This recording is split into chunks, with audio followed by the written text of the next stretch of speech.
Bonjour chers amis et bienvenue dans Spiritual Life Coaching, bienvenue dans cette nouvelle vidéo. Alors aujourd'hui nous allons parler d'un thème intéressant et je pense que cela va aider tous les jeunes chrétiens à comprendre certaines choses concernant la chrétienté, les ambitions dans la vie et le travail.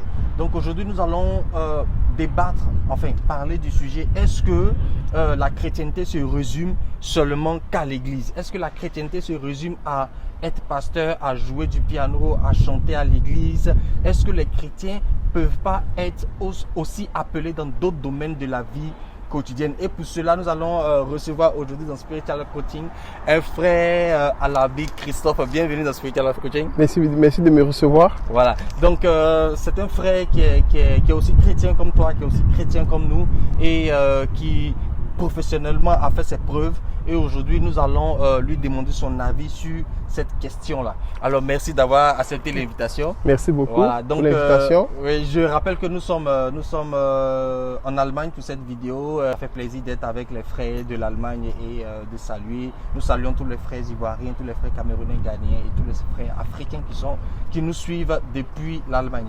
La première question que nous allons t'adresser en tant que chrétien est qu'est-ce que tu penses de ce que certains chrétiens se disent que la chrétienté se limite seulement à l'église.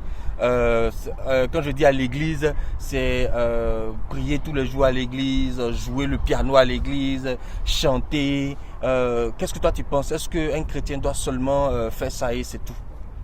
Bon, je pense que c'est une question qui est en fait compliquée à répondre.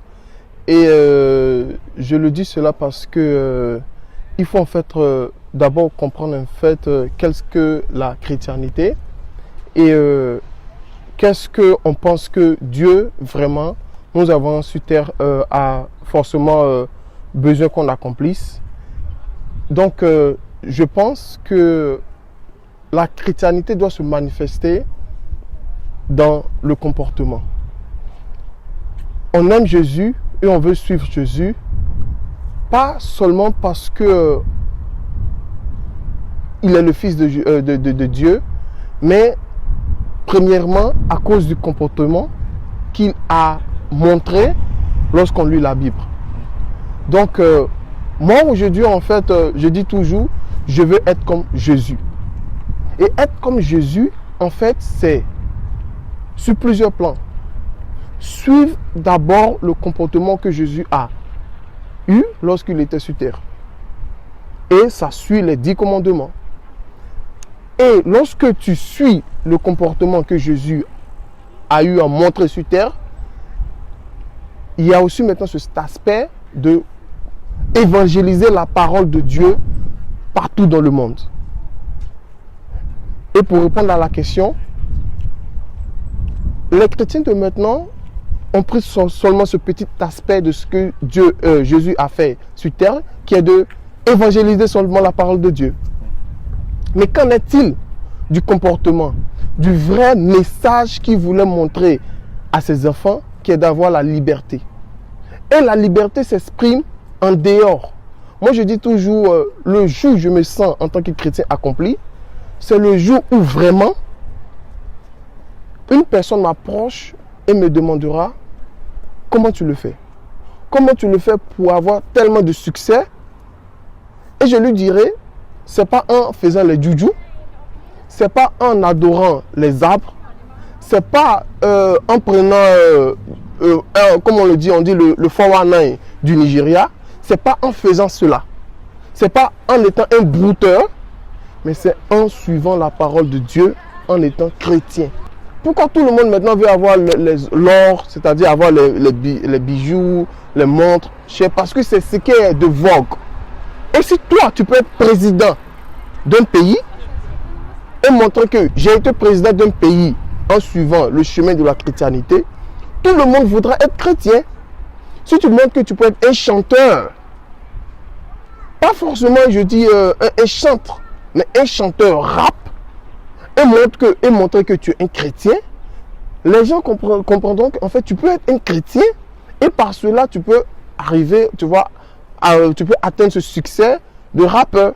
Et je pense que c'est ça le véritable en fait, message, à mon sens, que Jésus en fait à apporter au monde entier et à nous, ses enfants. Ok.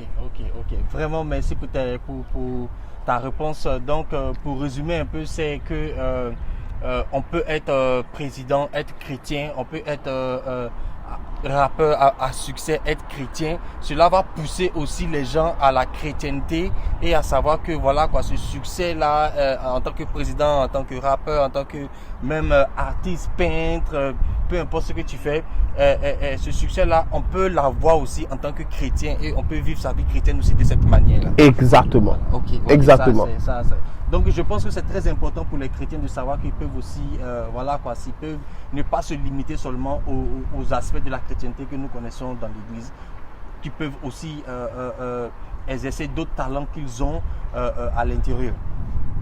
Donc la deuxième question, la deuxième question que je voulais te poser, c'est qu'est-ce que ta chrétienté a apporté dans ton environnement de travail? D'abord, tu vas nous dire un peu en tant que jeune chrétien, qu'est-ce que tu fais, dans quel domaine tu travailles et qu'est-ce que la chrétienté, le fait que tu sois chrétien, le caractère de Christ que tu as, qu'est-ce que ça a apporté comme plus dans ton domaine de travail et qu'est-ce que ça a apporté à tes collègues? Comment est-ce que tu as exercé aussi ta chrétienté dans ton domaine de travail? J'aimerais en fait commencer par répondre tout. Sincèrement, tout. Et je veux maintenant développer. Mais avant de développer, j'aimerais, comme mon frère Christophe Niadou l'a demandé, je suis de formation financier, programmiste et gestionnaire de projet. Et présentement, je travaille dans une banque américaine dans le domaine de la finance du marché. Donc, pour répondre à la question, qu'est-ce que le sens de la chrétienté et la culture de la chrétienté a joué dans mon parcours en fait professionnel? Je dis, tu vois, j'ai utilisé cette expression ivoirienne, juste pour dire en fait que, vous savez, la vie d'un chrétien, c'est un parcours du combattant. Lorsque tu regardes toutes les grandes personnalités, j'utilise le terme personnalité parce que pour moi, ça se doit le respect. Les grandes personnalités que nous avons lues dans la Bible, que ce soit David, Salomon, Joseph, Abraham, ils sont passés par des moments très difficiles. Et même l'exemple, c'est même Jésus. Maintenant, on dit on veut être chrétien, mais personne ne veut être crucifié. On dit on veut être chrétien, mais personne ne veut laisser sa vie pour sauver son prochain. On dit on veut être chrétien, mais personne n'est prêt pour faire 40 jours de jeûne. On dit on veut être chrétien, mais personne ne veut être à l'exil. Jésus, avec sa vie de 33 ans, a montré quel genre de difficultés tu peux avoir physiquement et même dans l'esprit lorsque tu décides de suivre le chemin de Dieu.